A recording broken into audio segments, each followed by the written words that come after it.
Wilshusen, you testified about the concept of limiting the information the federal government obtains and basically limiting the time that it's kept. Can you elaborate on that point? Well, certainly, particularly like if federal agencies are collecting personally identifiable information for a stated purpose.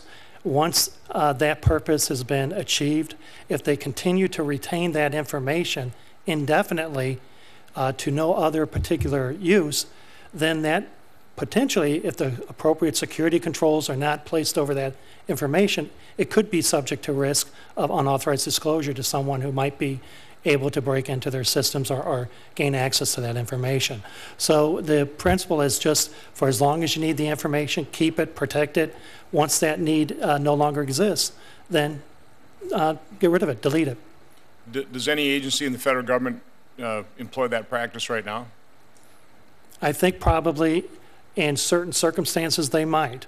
And I know, for example, with OMB, had a requirement from one in terms of safeguarding personally identifiable information, had a requirement that if personal information is placed on agency laptop computers, which are then taken out of the building, if the agency determines that it no longer needs that information on that laptop, then it needs to delete it within 30 days. To the extent that that's being implemented and followed, something we have not expressly examined to date. Ms. Callahan, picking up on that same point, in your privacy committee, is this something that's being discussed? In the privacy committee, we're not discussing necessarily retention periods. We're having that conversation more intra-department in terms of looking at how long we retain information and what's the nexus between the different data retention periods and how do they impact both our mission but also the other information that's collected.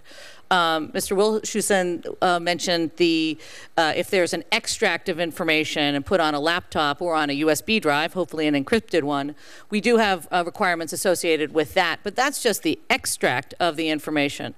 The database writ large, we are governed by the data retention periods. We do look at them every time we do. The Department of Homeland Security does the statutorily required biennial review of SORNs to make sure the retention period should remain. And we do consider those issues as we renew the SORNs. Are there within agencies, though, are there actually processes for deleting information?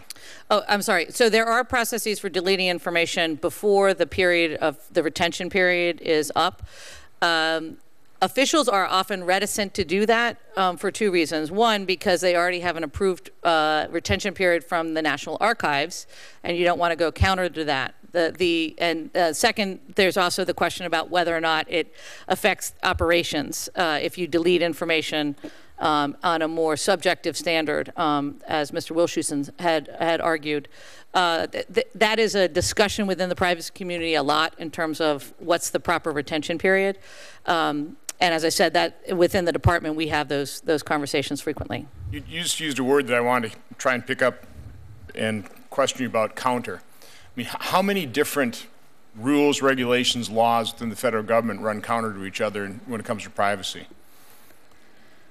I mean, I realize that's a really large question, but do you have a relatively succinct answer for that, or can you hit on that? I think the tension is that the goal of the privacy officer is to support the mission and support privacy. And retention is one element of that. I think all of the fair information practice principles are ones that you have to analyze. And so I think that if you look at statutes throughout the government, the Privacy Act, 40 years old, has some elements that may be logically inconsistent with some of the other more recent statutes, yes. Well, let's go to the other element that Mr. Wilshusen had talked about in terms of limiting the information.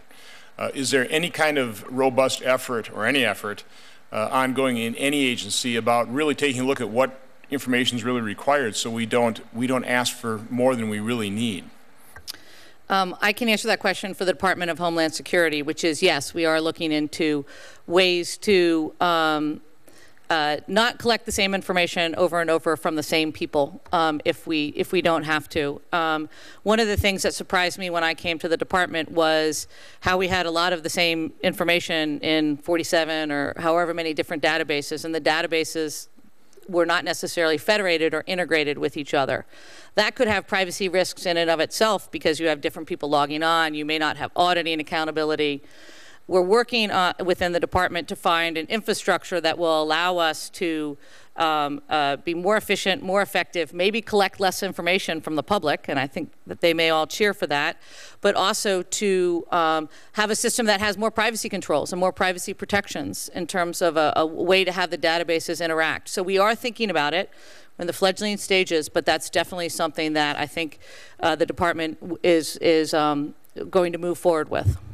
Mr. Wilshusen, we are debating a cybersecurity bill, which, depending on how it all turns out, might impose certain requirements, regulations on the private sector.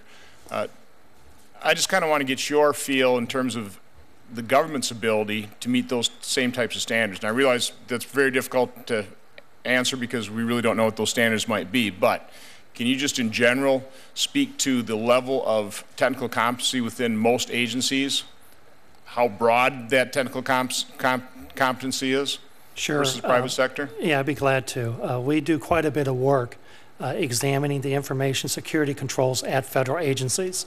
And we look at it from different levels. One, across the federal government in terms of how agencies are reporting the implementation of various different controls as part of the FSMA reporting process, as part of our GAO's responsibility to audit the government's consolidated financial statements. We work with the agency's IGs to assess the effectiveness of their controls in protecting information security controls over their financial information. And then we do other tests of agencies' information security controls as requested by members of Congress. And we have been reporting that federal information security has been a high-risk area, a government-wide high-risk area since 1997. Just most recently, the work that we have done in reviewing work also of the IGs, the majority of the 24 major CFO Act agencies have weaknesses in most of the information security controls that we review. And these would include access controls, or those controls that are designed to restrict, limit, and detect unauthorized access to resources, as well as their security management programs and their procedures for managing the configuration of their devices. By and large, most of those agencies have weaknesses in those areas. Just one quick follow-up. Can you assess or make an evaluation in terms of the competency between the federal government, though, those agencies and the private sector? I mean, because you're going to see weaknesses in the private sector as well, but... Yeah, most in the few instances where we have examined the security controls at private sector organizations that are performing services for the federal government, we have found the same types of security weaknesses in those systems as we do in the federal systems. Okay, thank you very much. Thank you.